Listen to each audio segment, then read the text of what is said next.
বারগাহে ইলাহি পর্যন্ত যে ভ্রমণ, সেই আলোচনাটা আল্লাহ তাবারক ওয়া তাআলা সূরা নূরের মধ্যে করেছেন।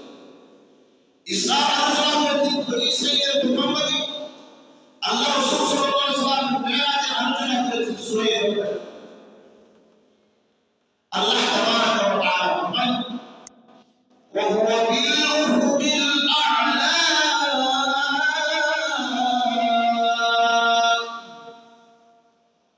উফুকিল আ'লা যখন আল্লাহ তাবারক ওয়া তাআলা উত্তরবঙ্গে আল্লাহর হাবিবকে ডাক দিলেন, তিনি উত্তরবঙ্গে চলে গেলেন। কিভাবে চলে গেলেন? বুরাকের মাধ্যমে। জিবরীল আলাইহিস সালাম বুরাক দিয়ে এসেছেন, বুরাকের মাধ্যমে আল্লাহ তাবারক ওয়া তাআলা তার হাবিবকে প্রথম আসমান, দ্বিতীয় আসমান, তৃতীয় আসমান, চতুর্থ, পঞ্চম, ষষ্ঠ, সপ্তম সিদরাতুল মুনতাহা। دون المغرب فوق الحمار, دون المغرب فوق الحمار মানে বুরাকের নাম হয়েছে, বুরাকের নাম হচ্ছে এটা এমন একটা প্রাণী, দূর আল-হিমার, দূর আল-বাগল, এমন একটা প্রাণী যেটা গাধার চেয়েও বড় এবং সবচেয়ে চেয়ে ছোট। তার দৃষ্টি শক্তি যতদূর পর্যন্ত যায় ততদূর পর্যন্ত এক লাফে দেখতে পারে। সুবহানাল্লাহ।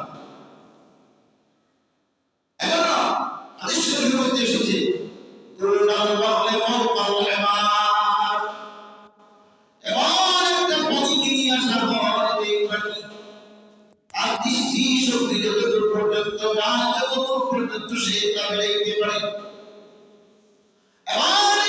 আমি আল্লাহ নবীকে নিয়ে বুরাকের উপর আরোহণ করলেন। আল্লাহ নবী জিবরীল আলাইহিস সালাম বুরাকের লাগাম করলেন,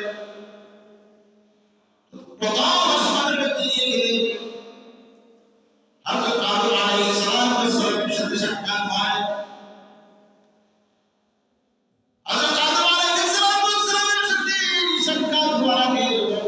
প্রথম আসমানের দরওয়াজার মধ্যে ঢোকা দিলেন জিবরীল আমিন। ইসমাঈল ফেরেশতা, তার রক্ষী ফেরেশতা, প্রথম আসমানের তার রক্ষী ফেরেশতা। ওই ফেরেশতাকে ডাকলেন, এই ফেরেশতা আমার রব। ফেরেশতা দিলেন, আপনি কে? আমি হচ্ছি জিবরীল আলাইহিস সালাম।